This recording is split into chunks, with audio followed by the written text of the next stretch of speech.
حسبنا الله ونعم الوكيل نعم المولى ونعم النصير لا حول ولا قوة إلا بالله العلي العظيم أعوذ بالله من الشيطان الرجيم بسم الله الرحمن الرحيم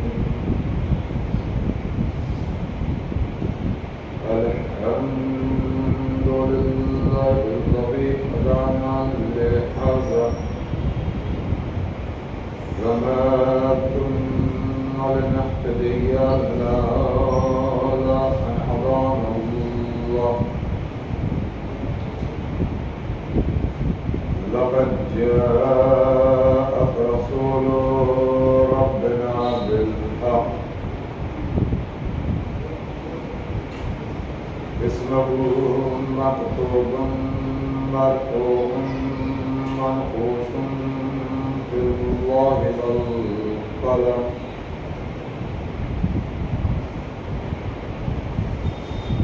جسمه مقدس مقتدر معطر منظر في الذات والحرم صاحب الجود والكرم والله أحسنه وجبرائيل قادمه والضراب مرتبط إلى كعب الكوثر مولانا مولى الثقلين جد الحسن والحسين قبل القاسم محمد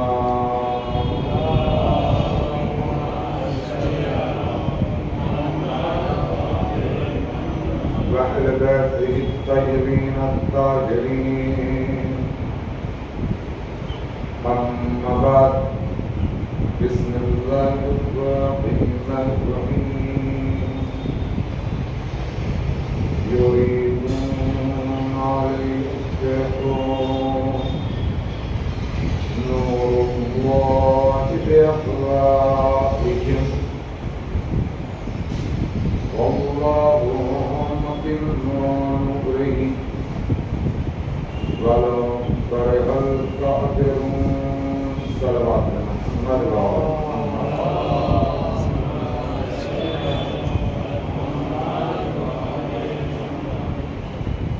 ایک مرتبہ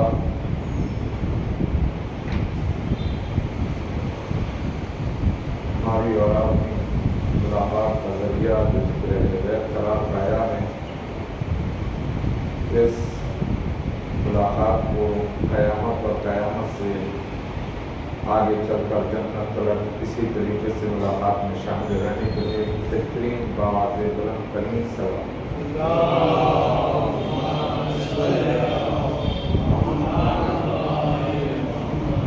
میرے عزیزوں،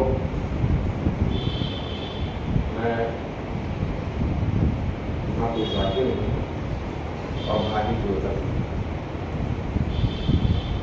کافی آپ کی بستی کے ایسے افراد ہیں کہ جن کے ساتھ ہمیں شرف حاصل ہوا ہے کہ گفتگو تھوڑی بہت ساتھ میں بیٹھ کر کر لی گئی ہے. اور میں زیادہ تر جو اپنے بیان کو رکھتا ہوں تو بچوں کے لیے رکھتا ہوں، اس لیے کہ میں جانتا ہوں کہ بزرگ مجھ سے بہتر جانتے ہیں. اور دوسری بات یہ کہ میرا مزاج ہے، میں کسی بھی عالم میں چاہے ممبر پر ہوں یا فرش اعلیٰ پر ہوں یا فرش اعلیٰ سے باہر بھی ہوں، میں جنت نہیں بیچتا ہوں. جنت میں بیچتا نہیں ہوں، اس لیے میں جنت بیچوں کہاں سے، جنت دوں کہاں سے، اب تک جتنی میری زندگی ہوئی ہے وہ اسی کوشش میں ہو گئی کہ مجھے جنت مل جائے. جنت کا مالک کوئی اور ہے. اس مالک نے علی کے حوالے کر دیا کہ اب یہ کام تمہارا ہے, تقسیم تمہیں کرنی ہے. سردار حسنین کو بنا دیا ہے, عورتوں کا سردار بی بی زہرا کو بنا دیا ہے, تو بانٹنے والا علی ہے, سردار حسن حسین ہے, تو ہم کہاں سے؟ یہ الگ بات ہے کہ اگر علی کی محبت میں کوئی اتنا ڈوب جائے کہ پوری کائنات اس کو دیوانہ بولنے لگے, اور وہ اگر کسی کے ہاتھ جنت کو بیچ دے اور وہ فروغ بھی ہو جائے, یہ الگ مسئلہ ہوتا ہے. صلوات پڑھیے محمد و آل محمد پر.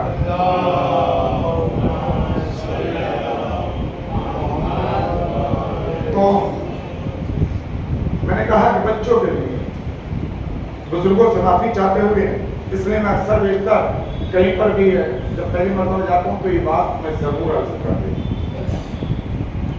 بزرگ بہتر جانتے ہیں, صرف بچوں کے لیے اس بات کو بیان کر رہا ہوں. آپ نہ معلوم کتنی مجالسوں میں شرکت کی, خدا نے آپ کو شرف بخشے, آپ کے فرش ادا پر تشریف لے کر آئے, اور خدا آپ کی اس حاضری کو قبول فرمائے.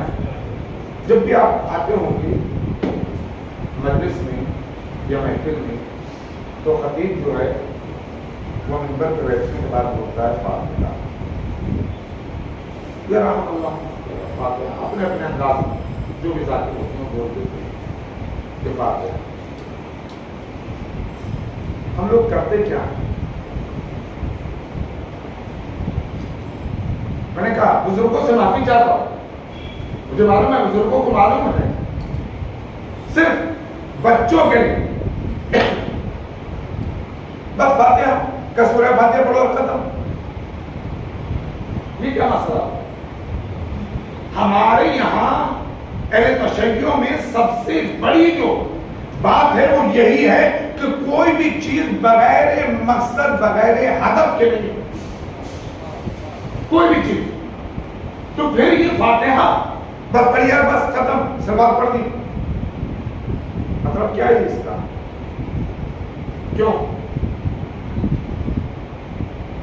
تو بزرگوں سے معافی چاہتے ہوئے بچوں کے لیے کہتا ہوں, جب بھی لفظ فاتحہ بولا جائے تو سب سے پہلی بات تو یہ کہ صرف سورہ حمد نہ پڑھیں, بلکہ اس کے ساتھ کم سے کم 3 مرتبہ سورہ توحید کی بھی تلاوت فرمائیں. سوال پہ نام والے محمد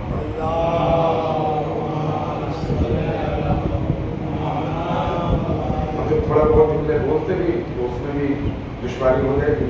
آغا صاحب تشریف لے آپ بلا چکے ہیں, اور آغا صاحب جو ہیں بہرحال ہمارے استادوں میں شامل ہیں, بزرگ ہیں. اصلاح کے طور پر آغا صاحب تو یہ نہیں ہے کہ بس سورہ حمد پڑھی اور تمام بس خاموش بیٹھ گئے, سلوات پڑھ دی بات قصہ تمام نہیں. اگر ہم اپنے مرحوم کے لیے اگر ایک فاتحہ پڑھتے تو کیا کرتے ہیں؟ کم سے کم 3 مرتبہ سورہ میں شروع میں درود, پھر الحمد, پھر سورہ توحید, پھر درود. تو فرش اعضا پر بیٹھنے کے بعد اگر یہ پڑھیں تو کم سے کم اتنا تو پڑھنا چاہیے نا. یا سورہ حمد پڑھنے کے بعد صرف قصہ تمام. اب کریں کیا؟ چلے سورہ حمد پڑھ دیا, سورہ توحید کی بھی تلاوت کری, بعد میں کیا کریں کیا؟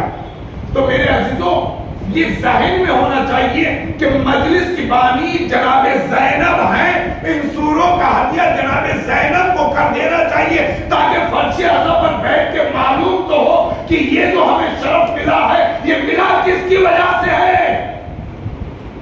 اور اگر محفل میں سورہ فاتحہ کسی جلسے میں ہو تو پھر اس کا ہدیہ محسن اسلام جناب ابو طالب کو دینا چاہیے. اس لیے اسلام کا پہلا جلسہ ابو طالب نے قائم کیا, پتہ تو چلے کہ حقیقت کیا ہے. صلوات پہ محمد و آل محمد.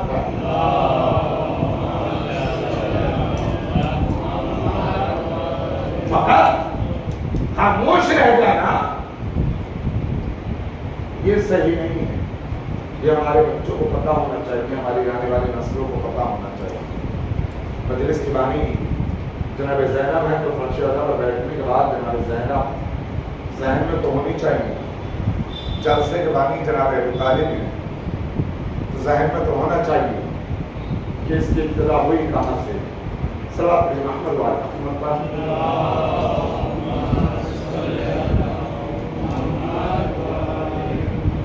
سورہ صافات کی آیت نمبر 8 کی تلاوت آپ حضرات کے سامنے کی، جس میں ارشاد ہوتا ہے کہ لوگ چاہتے ہیں کہ اپنی پھونکوں سے، اپنی منہ کی ہوا سے اللہ کے نور کو خاموش کر دیں، بجھا دیں، جبکہ اللہ ارادہ کر چکا ہے کہ وہ اپنے نور کو مکمل کرے گا، اگرچہ یہ بات کافروں کو ناگوار بھی کیوں نہ۔ اس نے ارادہ کیا ہے مکمل کرے گا، اب کسی کو اچھے لگے برے لگے اس سے بحث نہیں۔ اب اگر بات نور الہی کی جائے کہ اللہ کا نور ہے کیا، تو اس کی بہت تشریح، بہت کائنات کہ ہر ذرے میں نور الہی موجود ہے، کائنات کے ہر ذرے، چاند ہو، ستارے ہو، سورج ہو، سب میں۔ اور یہ لوگ چاہتے ہیں کہ کسی صورت سے نور الہی خاموش ہو جائے، اور یہی وجہ بھی رہی کہ جس خاتون نے رسول کے ساتھ 25 سال گزارے، تمام مورخین کو 25 حدیثیں نہ مل سکی، جس خاتون نے رسول کے ساتھ 25 سال گزارے ہوں، اس سے 25 حدیثیں تمام مورخین نقل نہ کر سکے، اور جس نے چند سال گزارے اس سے ہزاروں حدیثیں۔ یہ صرف وجہ یہ ہے کہ خاموش کرنا چاہتے ہیں، اور تاریخ عالم میں بہت زیادہ بدعت سے جس خاتون کے عنوان سے یہ پروگرام رکھا گیا، بہت تلاش کیا، برقرار ہو کر ظاہر ہوا، ایک بھی خامی جب مورخین کو نظر نہ آئی، ایک بھی خامی مورخین کو نظر نہ آئی کہ کس کے اوپر اعتراض کیا جائے، تو بس ایک جملہ لکھی کہ ختیجہ بیوہ رسول سے پہلے 2 شادیاں ہو گئی، یہ جملہ لکھ دیا بہت کوشش کرنے کے بعد، اور آقا صاحب موجود ہیں، بس یہ لکھ دیا کہ 2 شادیاں کس سے ہوئی، کب ہوئی، کیوں، کہاں، یہ کوئی تذکرہ نہیں، بس بیوہ تھی 2 شادیاں، کچھ اور ملا نہیں۔ اور یہ فقط اسی لیے کہ کسی صورت سے اس خاتون کی کچھ ویلیو کم ہو جائے، پر میں یہاں پر رک کے ایک جملہ کہوں گا، ارے جسے تم چاہتے ہو کہ ویلیو کم ہو جائے، اگر یہ مان بھی لیا جائے کہ خدیجہ کی 2 پہلے شادیاں ہو چکی تھی، تو یہ تو تاریخ عالم کو ماننا پڑے گا کہ خدیجہ ہی وہ خاتون ہے جسے محمد گوارا ملا۔ میرا جملہ آپ تک پہنچا نہیں شاید، صلوات پڑھیں محمد وعلی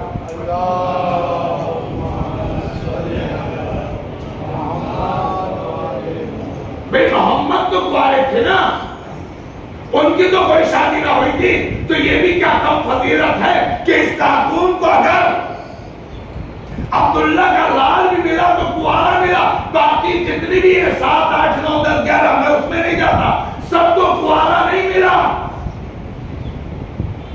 کبھی خدیجہ بیوہ 2 شادیاں ہو چکی، جبکہ اس دور میں جہاں پر خاتون کی کوئی عزت نہ کی جاتی،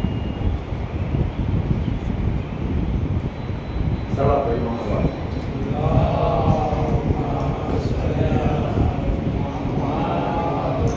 جس دور میں خاتون کی کوئی عزت نہ ہو، لڑکی ذات کی کوئی عزت نہ ہو، اس دور میں جاہل عرب کے لوگ جسے طاہرہ کہیں وہ خدیجہ ہے، جسے طاہرہ کہا جائے وہ خدیجہ ہے۔ اور تاریخ عالم میں طاہرہ یا تو جناب مریم کو کہا گیا یا پھر زہرا سے پہلے جناب خدیجہ کو کہا گیا، لیکن بہت بڑا فرق نظر آیا۔ طاہرہ اگر مریم کو کہا گیا تو بغیر شوہر کے طاہرہ کہا گیا، یہاں خدیجہ کو شوہر کے بعد طاہرہ، یعنی بغیر شوہر کے طاہرہ ہونا الگ بات ہے اور شوہر ہونے کے بعد طاہرہ ہونا الگ بات ہے۔ صلوات پڑھیں محمد و آل محمد۔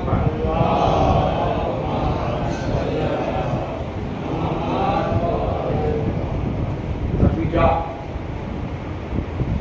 وہ خاتون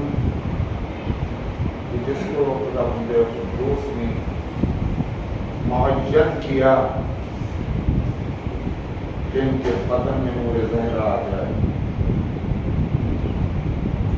یا وہ خاتون کہ جس کے ذریعے سے خداوند قدوس اس کائنات کو 11 ایمان دینے والا۔ خدیجہ اس ذات کا نام ہے کہ جتنی بھی آج پوری دنیا میں سادات موجود ہے، اس میں خدیجہ کا حق ہے، اس لیے کہ خدیجہ کے ذریعے ہی سے زہرا اور زہرا ہی کے ذریعے سے اہل سادات، یہ خدیجہ ہے۔ میں نے تو پڑھا نہیں، لیکن ایک عالم دین سے سنا، علی حسین صاحب سے، وہ کہتے ہیں بولے خدیجہ کی لغت میں اگر معنی تلاش کرے جائیں، خدیجہ کے اگر لغت میں معنی تلاش کرے جائیں تو خدیجہ اس کو کہتے ہیں کہ جو 4 مہینے 10 دن صرف ماں کے شکم میں رہے، اس کے بعد نہ رہے۔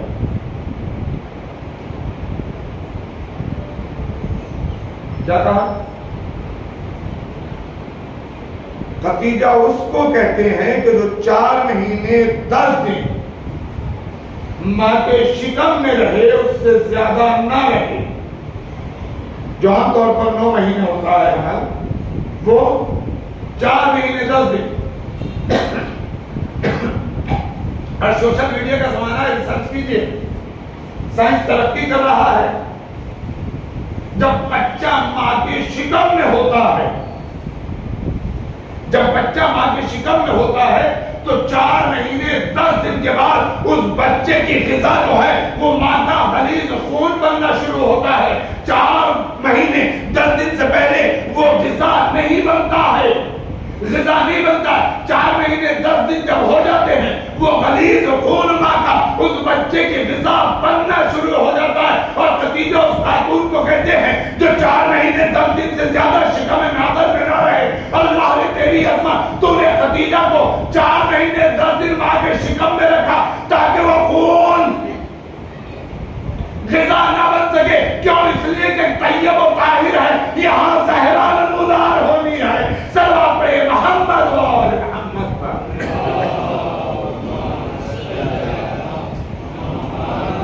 کتنی بڑی طاہرہ، یہ ہے خدیجہ۔ اور اگر بات خدیجہ کے حسب و نسب کی جائے تو 4 پشتوں کے بعد رسول کے دادا اور خدیجہ کے دادا یہی نظر آتے، جناب غصہ، جناب خالد ابن اسد، اور اسد کے بعد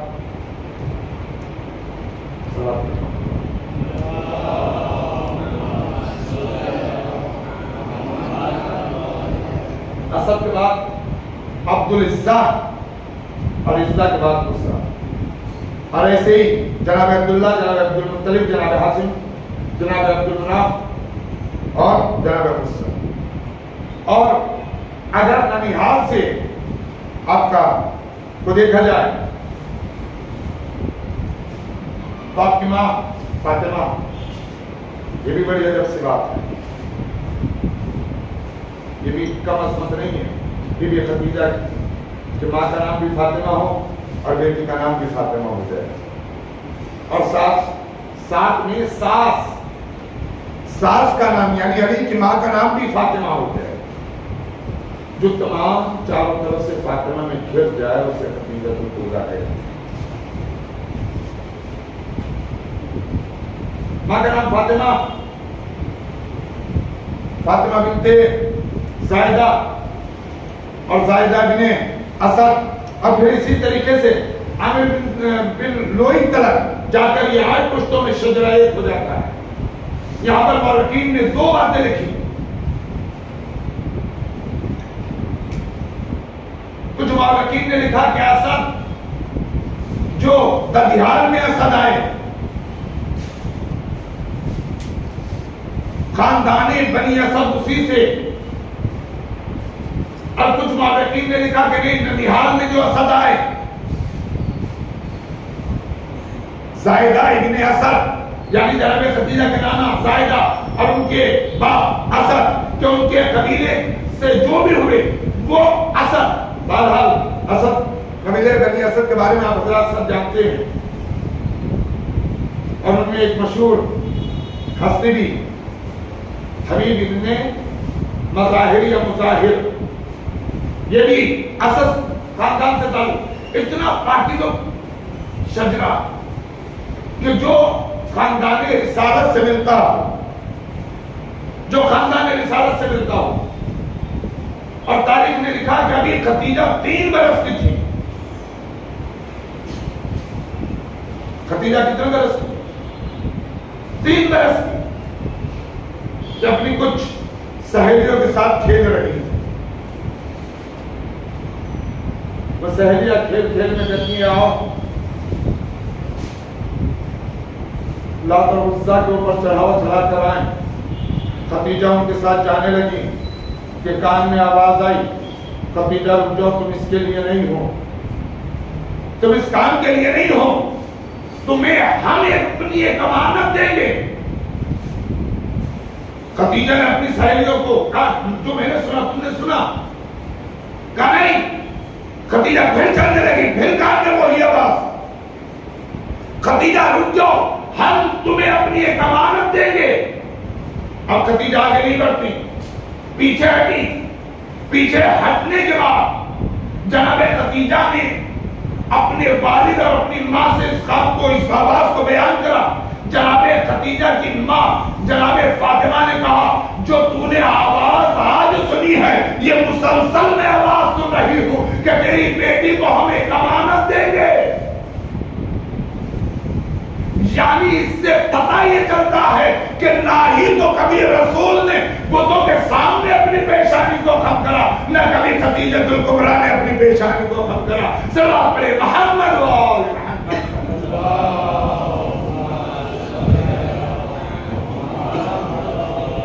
ہم نہیں دیں گے، نہیں دیں گے۔ اور پھر تاریخ نے لکھا، دیکھیں بچوں کے اوپر جو ماحول پڑتا ہے نا وہ اپنے پریوار کا بہت زیادہ ہوتا ہے۔ جیسا پریوار ہوتا ہے بچے اس ماحول کو زیادہ قبول کرتے ہیں۔ جناب فلیح نے ایک بہت قیمتی ہاتھ بچپن میں جناب خدیجہ الکبریٰ کو دیا۔ اگلے دن کو دیکھا گلے میں وہ ہار نہیں۔ جناب فلیح نے کہا بیٹی میں نے جو تمہیں وہ حال لا کر دیا تھا وہ کہاں ہے؟ بیوی کہتی ہے بابا جب میں نے وہ حال کو پہنا میری ایک سہیلی اس حال کو بڑے غور سے دیکھ رہی تھی، میری سہیلی اس ہار کو بڑے غور سے دیکھ رہی تھی. جب میں نے دیکھا کہ یہ بڑے غور سے اس ہار کو دیکھ رہی ہے, میں نے اس سے کچھ پوچھا نہیں, اپنے گلے سے ہار اتارا, اس کے حوالے کر دیا, یہ ہار تو لے لے. جناب خلید نے سینے سے لگا دیا, اے میری بیٹی تو نے بہت اچھا کام کیا, ہم اس سے بہتر تجھے لا کر دے دیں گے.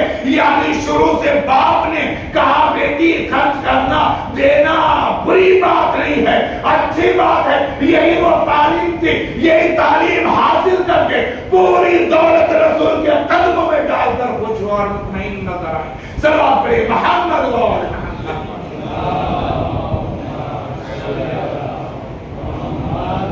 پوری دولت قدموں میں ڈال کر مطمئن نظر آئے. اور یہاں تک ملتا ہے, ایک روایت ہے خلیفہ اول سے, مسلمانوں کے خلیفہ اول سے, جسے مسلمان اپنا خلیفہ اول مانتے ہیں, ان سے ایک روایت وہ بیان کرتے ہیں کہ روزانہ جناب خدیجہ سونے کا اتنا بڑا ڈھیر لگا دیا کرتی کہ ہمارے خط کے برابر ہو جاتا تھا, اس سے بھی زیادہ ہو جاتا تھا. اور سارا دن کو تقسیم کیا جاتا تھا. تقسیم کیوں کیا جا رہا ہے؟ آج تاریخ میں فراموش کر دیا, تذکرہ نہیں کرتے. جس وقت رسول نے تبلیغ کرنی شروع کی اور رسول کی تبلیغ کے بعد اگر کوئی کلمہ پڑھتا تھا تو اس کو روکا جاتا تھا کہ اگر کلمہ پڑھے گا تو کھائے گا کہاں سے. یہ مسئلہ تھا, کلمہ پڑھے گا تو کھائے گا کہاں سے, اس لیے کام بھی نہیں ملے گا. اور خدیجہ کہتی تھی تو کلمہ پڑھ, کھانے کی فکر مت کر, میں موجود ہوں, میں موجود ہوں. کہ وہ اتنا سونے کا ڈھیر صبح سے شام تک تقسیم کر دیا جاتا تھا. اور جب شام ہوتی تھی اور وہ چادر سونے سے خالی ہو جاتی تھی, رسول آگے بڑھنا چاہتے تھے تاکہ شکریہ ادا کریں جناب خدیجہ کا. بس جیسے ہی رسول آگے بڑھنا چاہتے تھے, خدیجہ اسی چادر سے رسول کی جوتیوں کو صاف کرنا شروع کر دیتی تھی اور کہتی تھی تم شکریہ ادا مت کرو, یہ میرا فرض ہے جو میں تمہیں ادا کر رہی ہوں, یہ میرا کچھ نہیں ہے جو میں تمہیں ادا کر رہی ہوں, یہ سب کچھ تمہارا ہے. اب میرا تو فرق اتنا ہی ہے, صرف فرق اتنا ہے کہ محبوب الہی سے کائنات محبت کرتی ہے. محبوب الہی سے کائنات محبت کرتی ہے. اور ہر جسے دیکھو آپ ہیں, ہم ہیں, اور بھی ہیں, سب محبت کا دعویٰ کرتے ہیں. ہم محبت کرتے ہیں, کیوں کریں محبت؟ اگر کریں گے تو جنت ملے گی. محبوب الہی سے پوری کائنات محبت کرتی ہے, لیکن محبوب الہی کائنات سے کریں یا نہ کریں خدیجہ سے محبت کرتے ہیں. یعنی کل ملا کے بات یہ ہے, ہر انسان کے ذہن میں ایک تمنا ہے, ایک دل میں تمنا ہے کہ ہم جنت مل جائے, لیکن جنت کو تمنا ہے کہ ہمیں خدیجہ مل جائے. صلوات پڑھیں محمد و آل محمد.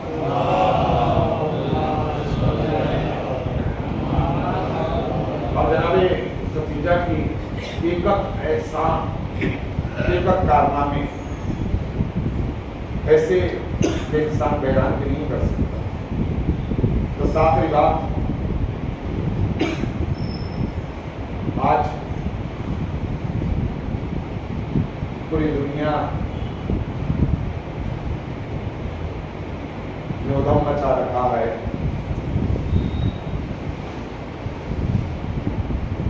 کہ اسلام میں عورت کا کوئی وقار نہیں, عورت کو مجبور کر دیا گیا. اگر اس کائنات میں جناب خدیجہ کی سیرت کو عام کر دیا جائے تو پھر شاید کوئی اعتراض نہ کرے, پھر شاید کوئی اعتراض نہیں کرے. اگر جناب خدیجہ کی سیرت کو عام کر دیا جائے جناب خدیجہ کی سیرت اگر بیان کی جائے تو پھر کوئی اعتراض نہ کرے. اس لیے جناب خدیجہ نے صرف نسواں کے لیے وہ کیا ہے کہ جو کائنات میں کسی نے نہ کیا ہو.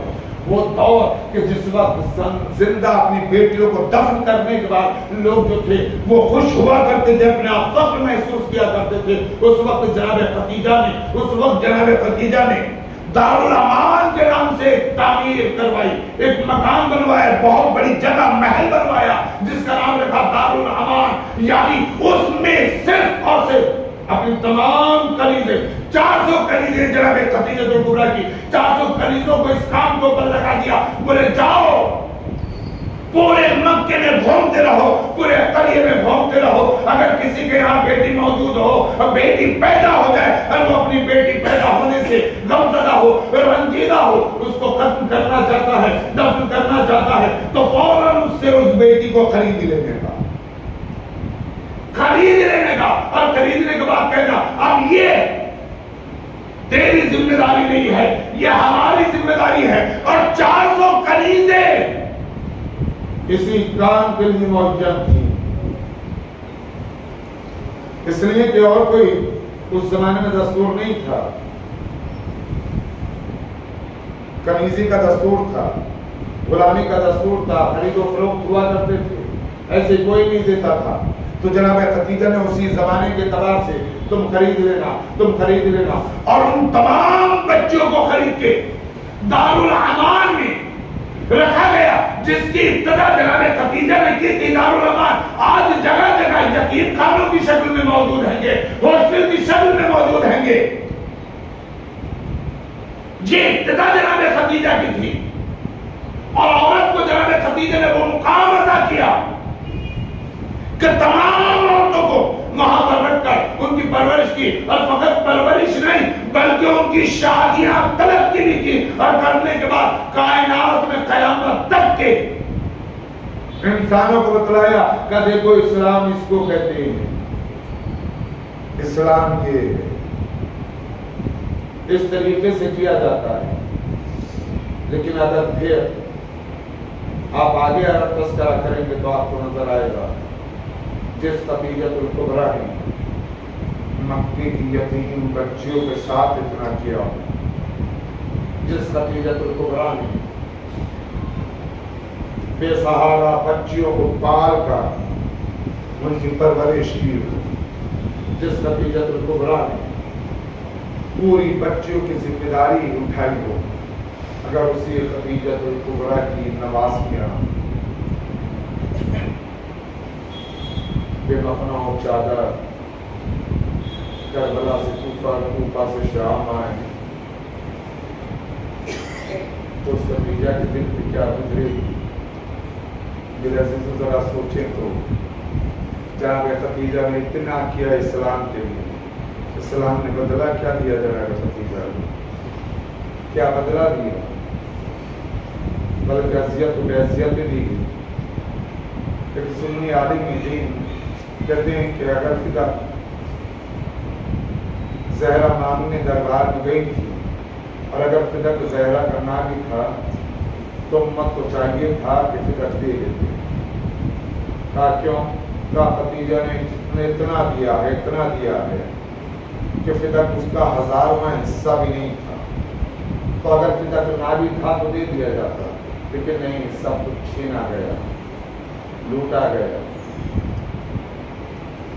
اس خدیجہ کی نواسی اور نواسوں کو مدینے میں رہنے نہیں دیا گیا, اس لیے کہ حسین فقط رسول کے نواسے نہیں ہیں, خدیجہ کے بھی نواسے.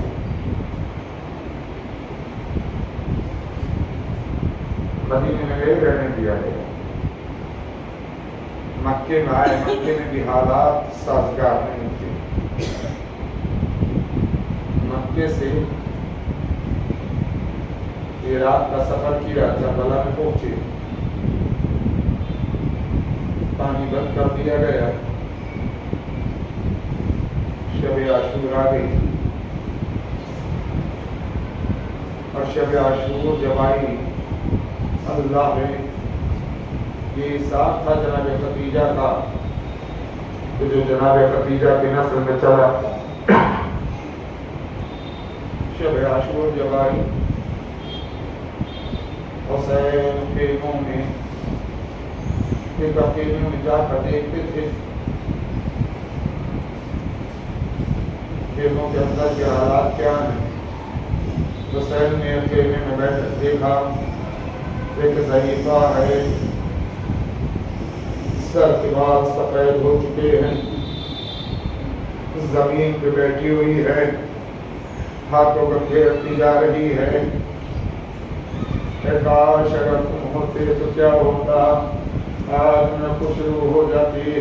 کاش اگر آج تم میرے پاس ہوتے تو تمہارا کیا بگڑتا. ارے میں خوش روح ہو جاتی, میں خوش روح ہو جاتی. کاش تم ہوتے. تو حسین دو زانوں کے اس ضعیفہ کے پاس بیٹھ کے کہتے ہیں اما فضا, حسین کا سلام قبول. پر جیسے فضا کے کانوں میں یہ آواز آئی, ارے طرف کی تعظیم کے لیے کھڑی ہو گئی. اور جب کھڑی ہو گئی, آقا آپ کب تشریف لائے. کہا اما فضا پہلے یہ بتلاؤ, یہ جو آپ کہہ رہے تھے نا کہ اگر آپ تم ہوتے تو کیا ہوتا. ارے میں خوش روح ہو جاتی. ارے میں بھی فاطمہ کے سامنے ارے خوش روح ہو جاتی. اما یہ کہتے جاتے کہ میرے اور تجھے معلوم ہے, ارے میرے بھی 4 بیٹے ہیں, اگر آج وہ ہوتے تو میں تم پر قربان کر دیتی. آج کوئی نہیں ہے ارے جسے فضا ارے تم پر قربان کرے. ارے اتنی بڑی قربانی اور فضا محروم رہ جائے. ارے مظلوم امام کا حساب دے کے ایک مرتبہ ارے فضا کے سامنے ہاتھ جوڑ کے گئے, اما فضا ارے دیکھنا جب کل حسین ارے مقتل میں جائے گا تو تمہارا بیٹا بن کر جائے گا,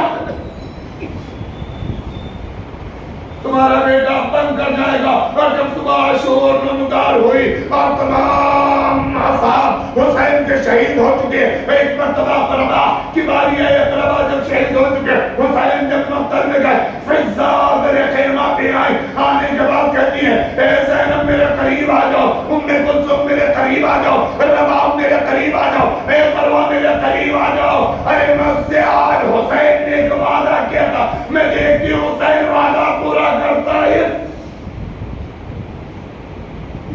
ایک بیوی کہتی ہے اما فضا حسین نے وعدہ کیا کرا تھا, حسین نے وعدہ کیا کرا تھا کہ تمام خاموش رہو, میں حسین کو دیکھنا چاہتی ہوں. حسین نے مجھ سے وعدہ کیا کیا تھا, حسین نے مجھ سے وعدہ کیا کیا تھا. ایک مرتبہ حسین مقتل میں پہنچے, فوج اشکیا کے سامنے پہنچے, اللہ رے حسین کے غریب نوازی. ارے جب فوج اشکیا کے سامنے پہنچے, ایک مرتبہ کہتے ہیں فوج اشکیا ارے مجھے پہچان, ارے میری ماں, میں بیٹا تو زہرا کا ہوں لیکن میری ماں فضا ہے. میں اتنا سننا تھا فضا سجدے میں گری. اللہ ارے حسین نے اپنے وعدے کو پورا کیا.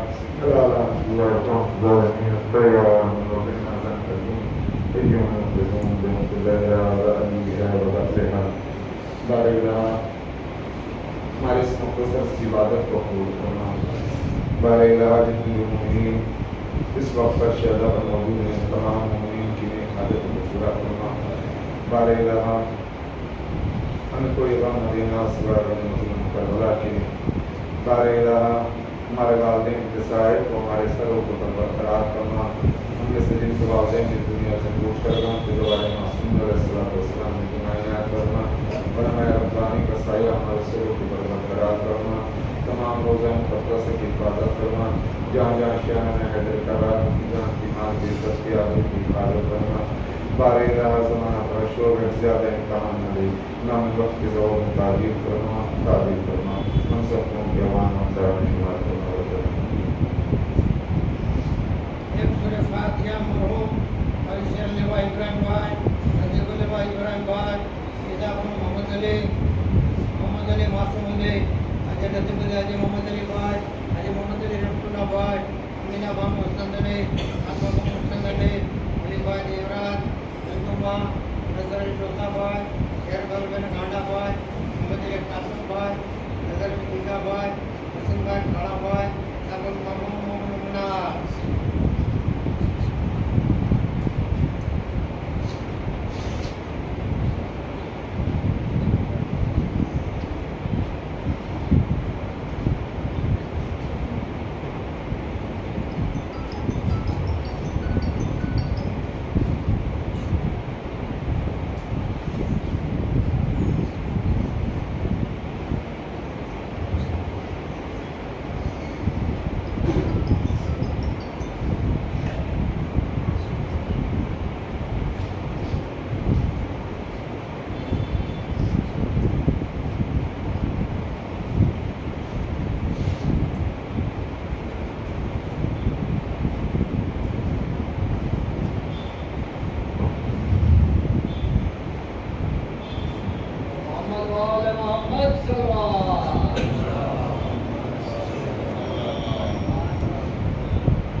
السلام علیکم.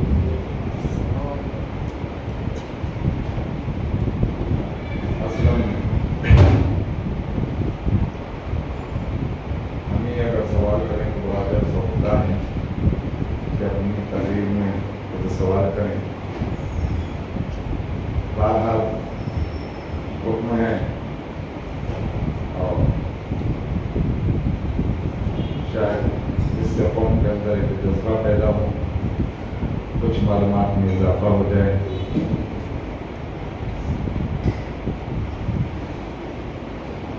سب سے پہلا جو سوال ہے, بی بی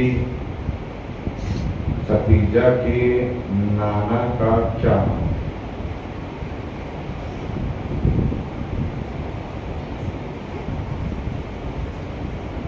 بی بی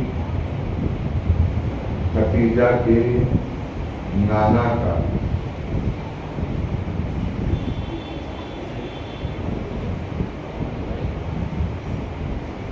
جناب زائدہ بنت اسد. صلوات پہ محمد و آل محمد.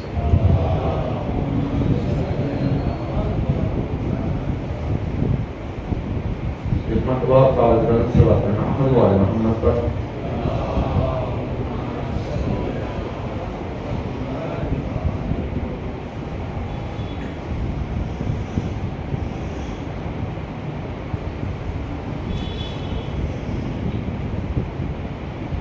دوسرا سوال ہے, جناب خدیجۃ الکبریٰ سلام اللہ علیہ نے رسول اکرم کے ساتھ کتنے سال گزارے؟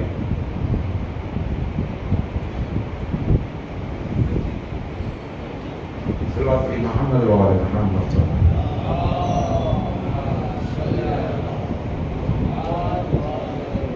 آئیے اپنا انعام لے لیجیے. ایک مرتبہ بابا زبان سے بات کریے محمد و آل محمد پر.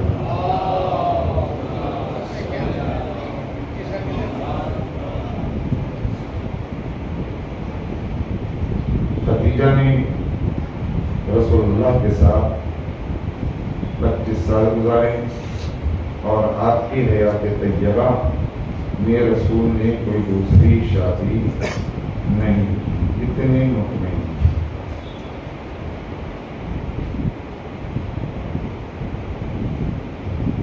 خداوند قدوس نے جناب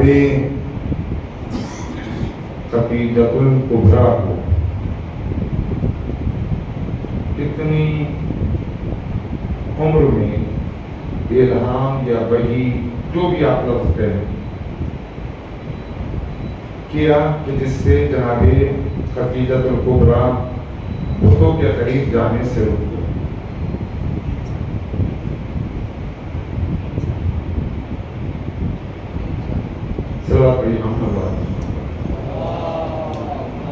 فقط اپنا ہاتھ بلند کیجیے, جواب ایک دم سے نہ دیجیے. صلوات پہ محمد و آل محمد پر.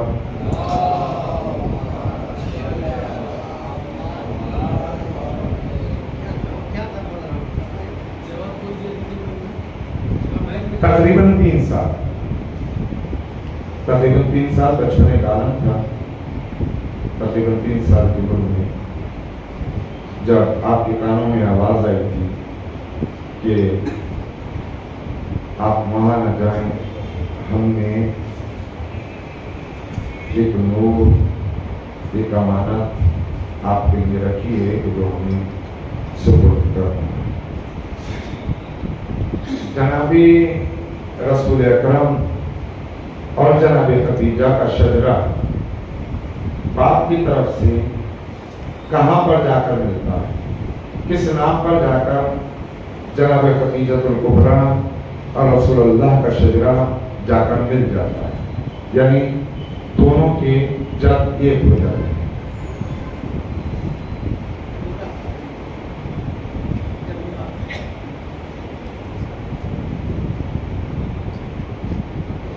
رسول اللہ اور جناب خدیجۃ الکبریٰ کہ جب کہاں پر جا کر ملتے ہیں، کس نام پر جا کر جو ہے جناب غصہ صلوات محمد و آل محمد پر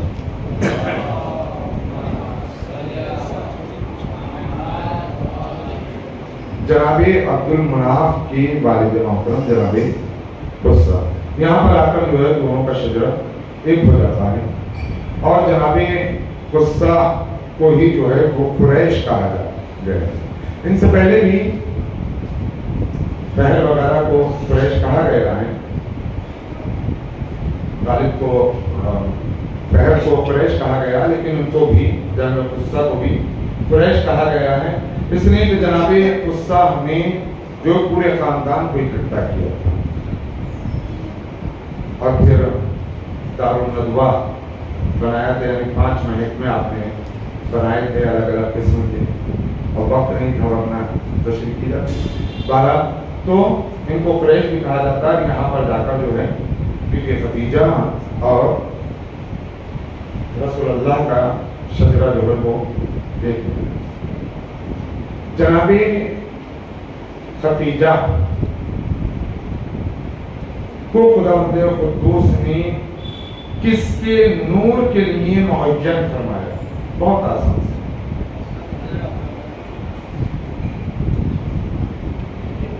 صلوات علی محمد والے۔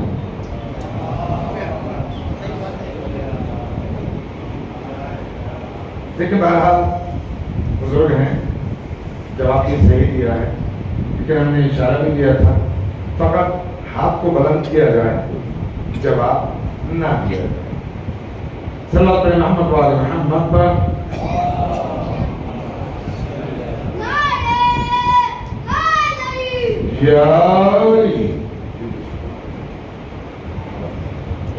أعوذ بالله من الشيطان الرجيم بسم الله الرحمن الرحيم اللهم صل على محمد وآل محمد اللهم صل على محمد وآل محمد اللهم صل على محمد وآل محمد حاضر ہے حاضری میں ہزاروں کی حلقہ، فریاد ہے ہم پر بھی کرم کیجیے آقا، بھائی حسن حسین کے وہ جان مرتضیٰ، عباس علمدار و سکائے سکینہ، تعریف ان کی کیا کروں کیا مجھ سے ہو ثنا، صدقہ انہیں کے نام کا ملتا ہے مرحبا، حاضر ہے حاضری